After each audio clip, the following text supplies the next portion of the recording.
Hello, and welcome to another episode of Better Together, a conversation about getting back to live events. Today, I'm very excited to be joined by David Ball. Say good afternoon, David. Hello to you, and how are you, Dave? I'm very well, thank you. I'm very well. Thank you for joining me. Let's jump straight in with my first question. How did you get your start in the live events industry, and why did you stay? So, I was incredibly lucky. I had a client who, in my old agency, which I'd been in a while, recognized that I really should move on. And I never wanted to start a company on my own, and there was nobody else around. And so he kind of made me an offer, and he just said, I'm going to give you an enormous piece of work, but it comes with one condition. And the condition was that it had to be my own business. Cool. And that was Christmas 2004. I registered the company and we started the business the following year, 2005. And sure enough, he gave me an enormous piece of design work. Oh. And he's still a client, still an amazing character. And it's entirely down to him. What an amazing display of trust from someone in you. That's one of my favorite things about the industry. It's such a relationship-based business. You know, you build up that trust with people, that trust that stands over many, many years. Yeah. So that's how you got started. But what made you stay? It's just such an exciting business. You never know what you're going to be asked to do next. And you also have the opportunity to suggest things that you really want to do. Okay, yeah, great. Give me an example, something you once suggested just because you wanted to do it. I did once go into a pitch for Apodo to launch the brand to the press in the UK and Europe, and this was they'd hired the IMAX. We only had 2 weeks, and I went in with this sort of long list of I want Sean Connery to do the narration, to hire the London Symphony Orchestra, and to work with George Martin on the music, and a few other things. I didn't get any of them. Oh. But I did get to work with this amazing photographer, Yann Arthus Bertrand, who's a légende d'honneur in France for Earth from the Air photographs. But I suppose the really big example is when a client was really struggling. So in the old days, I did the Motorola business in the UK and Europe, had an amazing brand client who I got a very canny Irishman called Patrick. Yeah. And we had this massive agency meeting, never forgotten it, in Chiswick, where all the agencies for Motorola were in one room. So we were the little tiny through-the-line agency, well, below-the-line agency, with PR, with above-the-line and media and everybody. So Euro RSCG, McCann Erickson and so on. Anyway, it was about a launch for a new product to distributors, and he wanted a campaign. The campaign that they had chosen was Wings. He wanted a delivery mechanism for this. And after hours of debate, we got nowhere. And in a moment of silence, I was sitting next to Patrick. I said to Patrick, "Why don't we hire Concorde?" Right. And the room went deathly quiet. You could hear a pin drop. There were about 30 people in the room. Yeah. Patrick looked at me and said, "Can you hire Concorde, David?" And I said, I can hire Concorde. Can you get the money, Patrick? And he said, "I'll get the money, you get the plane." And the room erupted. Wow. It was just a shouting match. All these people from the agencies going, "We thought of that, we thought of that, we thought of that." And he just went, quieted them all down, got them to sit down, and he said, "You didn't say it, he did. And it's his cock on the block." That's amazing. No pressure at all. No, and you leave that meeting, and I was with my amazing partner, Debbie White, in a battered-up Saab 900, driving back from Chiswick to Islington. And we had 2 phone calls to make. So I said, call BA. She spoke to BA. They said, "What year do you want it?" Fully booked. I said, "Right, one down, one to go. Call Air France." We spoke to Air France, and this lovely lady said, "When would you like it?" I said, "Right, we can work with you." So we hired an Air France Concorde, and the kick was there was a big mobile show at the NEC, Right. Mobile News was the biggest mobile show in town. We designed and built an exhibition stand that was just an Air France first-class Concorde check-in desk. Yeah, cool. That stand sat between Nokia and Ericsson, and it was the Motorola stand. We hired the international airport, so the old tower, runway, and all the bits. I'd ricked it with the Foreign Office because Clinton's G7 was in town or coming into town. And so on the day, I was there up in the tower, string quartet playing, you can't always get what you want. 30-odd press, TV, over at the stand. Nobody in the show was on any other stand than surrounding the Motorola stand. And this line of 100 distributors and dealers clutching these Concorde tickets in tears of joy. Wow. Ready to be bussed over to the airport. Yeah, yeah. And I watched Clinton's G7 fly out. You know, we left the red carpet so we could have that for Concorde and all the rest of it. And I got this phone call saying Concorde's not coming. And I play the occasional practical joke. So I thought, okay, this is not the time, guys. No practical jokes, please. Yeah. 4 calls later, the client, Patrick, calls me and said, it's really not coming.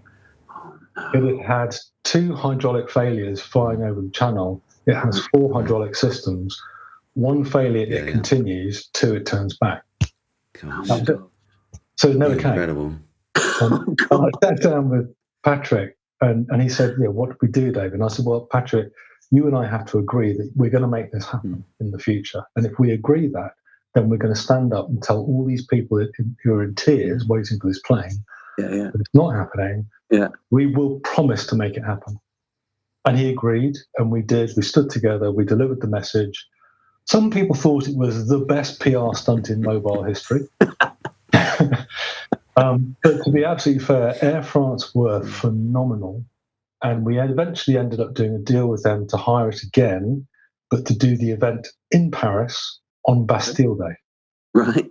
So we hired it over to Stansted, put everybody on it, flew it back to Paris on Bastille Day, had an amazing conference at the Hotel Concorde Lafayette, threw people onto this lovely riverboat, went down the Seine, back up again. Just so happened Jean-Michel Jarre was playing on Bastille Day, like under the Eiffel Tower. We parked the boat under the Eiffel Tower. Yeah. Fireworks went off, getting higher and higher in the tower. Yeah. This little distributor, Keith Curran, never forgotten him, tapped me and said, David, I don't know how you did it, but that was just amazing. And I just shut up. This is what happened. You let what happened just happen. Following day, I was at the Concorde check-in desk, and we had a charter, so we had to swap people, so we had the charter plane as well, over at Gate 32. My wife was one of the crew because she's a fluent French speaker, and the client, lovely Anne Burkhardt, came out off the plane, and she said, David, we have 4 empty seats. Do you want to bring some of your crew back? And I said, wow. Absolutely. It then took me about an hour to get them from the various places they were. Yeah. And I was really crestfallen. I had the commercial director of Air France, Jean Conti. And I said to Jean, when we finally got my wife and 2 of the crew, I'm just désolé. I'm so sorry, Jean. We've made you so late. And he said, David, this is Charles de Gaulle. This is Concorde. You leave when you like. Nice. So I flew back with Helena on the 15th of July, which was our wedding anniversary. Very handy. On Concorde. So we took it out over the Irish Sea, took it up to Mach 2. Yeah. Wow. Nothing quite like it, really. Only in our industry. My follow-up question is normally, what was your favorite job and why? But presumably that was it. What was your favorite? Is that your favorite job ever? We're really lucky. There are some fantastic jobs that we have been privileged to be part of, but it's always a big team. I think, in more recent times, there is a job that we do in Italy and in Sicily that is just phenomenal. It's absolutely phenomenal. It requires a big team of logistics, of production, of locals. So we do a huge amount of it working with local people, from drivers to BAs, you name it. But the job itself it's a combination of, it's got everything. It's got parking private jets. It's got multiple helicopters, controlling the air, controlling the sea, parking yachts, activities coming out of your ears, amazing people, great conversations, phenomenal food, hiring UNESCO heritage sites. Wow. I mean, it's it sounds really special. Yeah. So what do you make of the current situation? I mean, it's going on for a while now. I'm just going to shut my window. Yeah. No worries. Well, things have changed. Like it's been lots of people have talked about this. Obviously, the way I see what we've been through is that in March, middle of March, we hit the reset button. Yeah, everything that you knew about in-person events suddenly meant pretty much nothing. And you either had two choices. You either batten down the hatches and wait till the storm passed, or you put your wellies on and your waterproofs, got out there and cracked on and learnt everything there was to learn about virtual and online. And we did the latter. A big sort of change and adapting time. And I kind of likened the whole of last year to an arcade game. I used to love sitting in a pub playing these old school arcade games. And if you've got a new game, it always took you a lot of failures at level 2 to actually get through level 2 to get to level 3. You can generally get through level 1 okay. And it's been a bit like that. I think we have been leveling up through the year. More skills, more knowledge, more understanding of the sort of tricksy ways around vMix and around onboarding speakers and around streaming and resilience and backup and redundancy and content creation,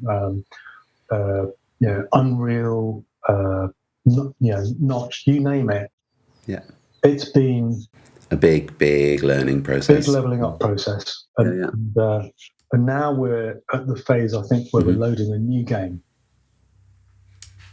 Really exciting, right? Really exciting. I think transformational. Yeah. I think we will look back on, it won't be a year, we'll look back on this, what will be probably 2 years at least, as one of the most transformational gearing up of the industry for good. And I know there's awful things that have happened, but I believe that things will get better. That's a really positive way to look at it as well. And I think there are so many people, especially in the freelance community, that are struggling through a lot of these times. So many, even having to leave the industry. Everyone's certainly hoping that all the work they're putting in now to kind of adapt and to change will set them up for a stronger future. To pay off, I suppose, as the next kind of year or so unfolds, right? I completely agree. I'm actually, my heart is breaking for the freelance community. When I so regularly come across people who, we're working with a lovely production director at the moment who has had no work for a year and has been delivery driving. And he's one of many people I know who've switched to being a delivery driver. That is just catastrophic. And I'm worried about we're going to lose really good talent out of our industry, lose experience, because people have to get on with their lives. And I was trying to find some logs people the other day and talking to a very good friend of mine in the business who knows everybody. And I thought it'd be really easy to find really good logs people. And she said, do you know what? They're all on different contracts outside of the industry because they needed to get some work. Yeah. So unless it's half a year or a year's worth of work, they're not going to drop something that is regular income. Exactly. It's going to be so hard, I think, for people to recover, isn't it? Even as an industry, as things start to pick up again, nobody's going to be quite sure how much work is going to come, and getting that balance. There's so much talent out there, but it's hard to get it back into the rhythm that it was in before. What do you make of all the hybrid stuff? Like, people call it unified, people call it fusion. There's all kinds of terms. Like, what's your take on hybrid? Look, firstly, I think there's a bit of hype here because hybrid has been around forever. Mm. From the moment that television was born, if you wanted to watch a rugby match or a football match, you had two choices. You could get a ticket and go to the in-person event. And by the way, when did we ever start calling things in-person events? That's an aside. You could either go and watch it live, or you could watch it on telly. And they are not the same experience. And I think everybody's got to get on the same page with, don't try and deliver hybrid events where you're so worried about delivering the same experience for both camps, because it's almost impossible. Mm. Both experiences have benefits and drawbacks. So it's been around a long time. What's going to happen is, I think, there's going to be some commercial choices that clients have to make around value. So can you justify what's inevitably going to be an uplift in cost to do both live and virtual? And is there enough value in the task or the event to justify doing that? Mm. And I'm really fascinated to see what client decisions are now revolving around when they discuss events. Are they now thinking about what? Oh, welcome. Who's that? Amazing. It's live. Sorry. She's normally very quiet at my feet. She's got excited about something. I'm probably causing chaos now. Sorry about that. No problem at all. Working from home. So I think there are some really interesting challenges that clients face about how they value what they do, about examining the purpose around the event.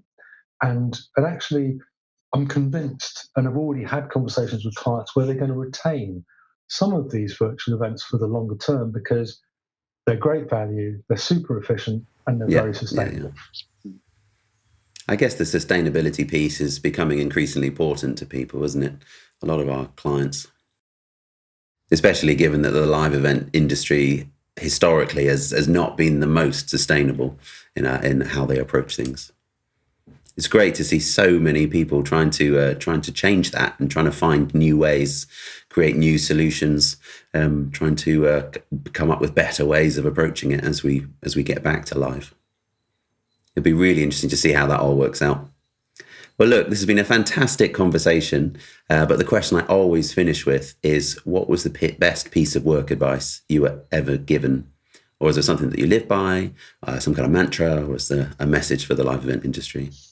Well, it's a bit of all things. Firstly, I learned the hard way that focus is really, really important, and not to get too distracted by lots of different things outside of your core business.